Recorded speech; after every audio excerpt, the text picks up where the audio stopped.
Bonjour, nous en sommes à la 10e journée de confinement. Je voulais faire le point sur l'imbrication entre la vie privée et la vie professionnelle qui est en train de se passer.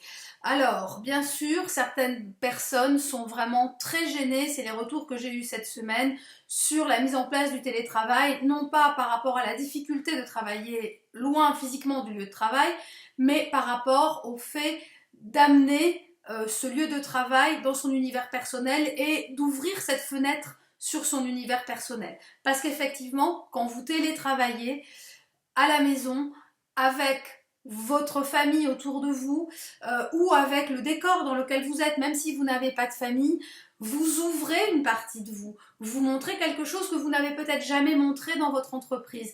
Et c'est quelque chose qui met certaines personnes très mal à l'aise, au point qu'elles préfèrent ne pas allumer leur caméra.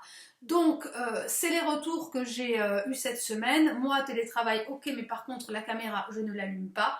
Eh bien, c'est une erreur. C'est une énorme erreur. Parce que en n'allumant pas cette caméra, vous coupez la communication. On est déjà coupé de son lieu de travail et on met encore une frontière. Certes, il est légitime de vouloir préserver sa vie privée, mais là, on est dans une situation un petit peu différente où finalement tout le monde accepte d'ouvrir son univers privé, l'assume, et en tout cas la plupart l'assument, donc à vous aussi d'ouvrir cette fenêtre. Vous êtes mal à l'aise avec cette idée-là? Créez un décorum, faites une mise en scène avec un coin de mur, une plante verte, voilà. C'est pas la peine de bâillonner vos enfants, de les attacher sur des chaises, de les coller devant une vidéo. On imagine bien que vous avez des enfants, on imagine bien que vous avez une vie de famille.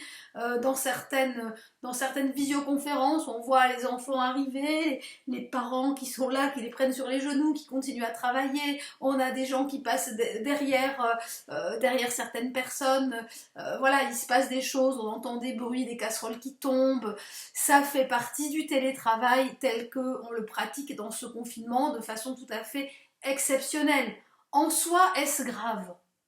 Qui a des enfants qui ne font aucun bruit, qui ne fait pas tomber de casserole dans la cuisine? C'est pas grave, ça perturbe un peu la communication. C'est vrai que si les 10 personnes en visioconférence ont chacune du bazar autour d'elles, ça rend la communication désagréable. C'est pour ça qu'il y a cette fonction de micro. Donc coupez le micro, ne l'activez que quand vous allez travailler, ce que vous faites déjà certainement très bien, mais surtout allumez cette caméra, qu'on vous voit, qu'on voit vos émotions, qu'on garde le contact avec vous. Ne mettez pas plus de frontières qu'il y en a actuellement. Ensuite, beaucoup de personnes ont fait de l'administratif. Alors c'est très bien, effectivement, on est chez soi, on est au calme, c'est l'occasion de se mettre à jour, de faire tout ce travail de création, d'administration, mais attention, il faut pouvoir gérer ces temps administratifs avec des temps de contact professionnel. On va vous oublier. Il faut vraiment montrer que vous êtes là, que vous êtes dans votre métier, que vous êtes présent, et donc à vous de contacter vos collègues s'il n'y a pas des réunions qui sont établies régulièrement, à vous de les appeler, à vous d'appeler vos clients, vos fournisseurs. Voilà, il faut vraiment maintenir ce contact.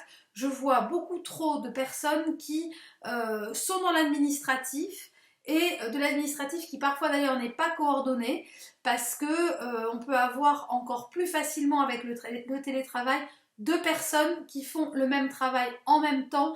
Il m'est arrivé notamment moi cette semaine de recevoir deux contrats d'un même organisme fait par deux personnes différentes, envoyés par deux canaux, deux emails différents, donc alors qu'il s'agissait du même contrat de prestation pédagogique. Donc là-dessus, essayez de communiquer le plus possible.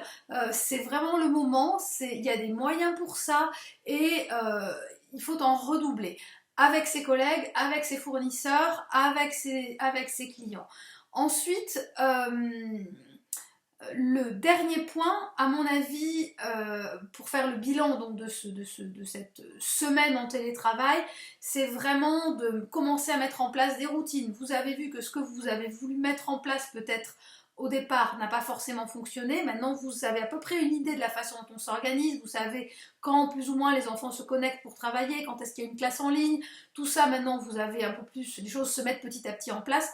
Donc, regardez-vous quels sont les moments pour travailler, quels sont les moments où vos enfants peuvent être en autonomie. Refaites le point et là, essayez de commencer à mettre en place des rituels et un peu de discipline, de routine pour vraiment faire en sorte que chacun a son espace, chacun a des temps définis et ainsi la situation est beaucoup plus claire. Moi je sais par exemple que de 10h à midi, tel enfant travaille avec sa classe en ligne. Bon, eh bien à ce moment-là, je sais que pendant qu'il fait ça, il est en autonomie, je peux faire autre chose. Donc 10h midi, c'est peut-être un bon moment pour moi pour travailler alors que je n'avais pas imaginé ce temps-là au départ. Par contre, effectivement, l'après-midi, eh bien, ils sont très bruyants, ils ont besoin de se défouler, ils sautent partout. Eh bien, à ce moment-là, je ne vais pas contacter mes clients. Je vais peut-être le faire justement entre 10h et midi. Voilà, donc ça c'est les moments, à vous de les trouver, de les identifier, mais surtout ouvrez votre caméra, n'ayez pas peur de montrer un peu de cette vie privée. C'est pas ça qui vous fera du mal. Je vous souhaite une bonne fin de journée et je vous dis à demain.